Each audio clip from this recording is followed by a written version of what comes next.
വെളിപ്പെടേണ്ട നന്മകളെ പോലും ചോർത്തിക്കളയുന്നത് പോലെ ആമേൻ നിന്റെ മുമ്പിൽ നിന്ന് നന്മകളെ അപകരിച്ചൊരു മേഖലയുണ്ട്. ഇന്ന് രാത്രിയിൽ ഈ വചനം ആദ്യമായിട്ട് കേൾക്കുകയാണോ എന്ന് എനിക്കറിയില്ല. പക്ഷെ ദൈവം ഇത് താങ്കളെ കേൾപ്പിക്കുന്നതിന്റെ ഉദ്ദേശം, ഇന്നലകളിൽ നിന്നെ കുരുക്കിയ കുരുക്കിന്റെ അകത്തു നിന്ന്, നിന്റെ നന്മകളെ അപകരിച്ച ആ പൈശാചിക പ്രവൃത്തിക്കകത്തു നിന്ന് ദൈവത്തിന്റെ പരിശുദ്ധാത്മാവ് താങ്കളെ ഇന്ന് രാത്രി പുറത്തു കൊണ്ടുവരികയാ.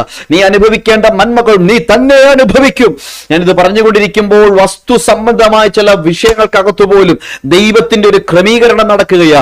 നിനക്ക് വെളിപ്പെടേണ്ട നന്മകൾ, ഇതിന്റെ അകത്ത് ഒന്നിൽ കൂടുതൽ ആളുകൾക്ക് വേണ്ടി ദൈവം അപ്രകാരം ചിലത് ചെയ്യുക. നിന്റെ ജീവിതത്തിൽ വെളിപ്പെടേണ്ട ചില നന്മയുണ്ട്. ഭൂസ്വത്തുമായി ബന്ധപ്പെട്ട ചില നന്മകൾ നിനക്ക് വെളിപ്പെടേണ്ട സമയമായിട്ടുണ്ട്. ഏതോ മേഖലകളിൽ നിനക്കത് അനുഭവിക്കാൻ കഴിയാതെ, നിനക്ക് ആ നന്മ ലഭിക്കാതെ, നിന്റെ കയ്യിലേക്ക് ആ നന്മ ലഭിക്കാതെ ഏതോ മേഖലയിൽ ശത്രു അടച്ച അവന്റെ പ്രവൃത്തിയെ ഇന്ന് രാത്രിയിൽ ദൈവത്തിന്റെ പരിശുദ്ധാത്മാവ് തകർക്കുകയാ.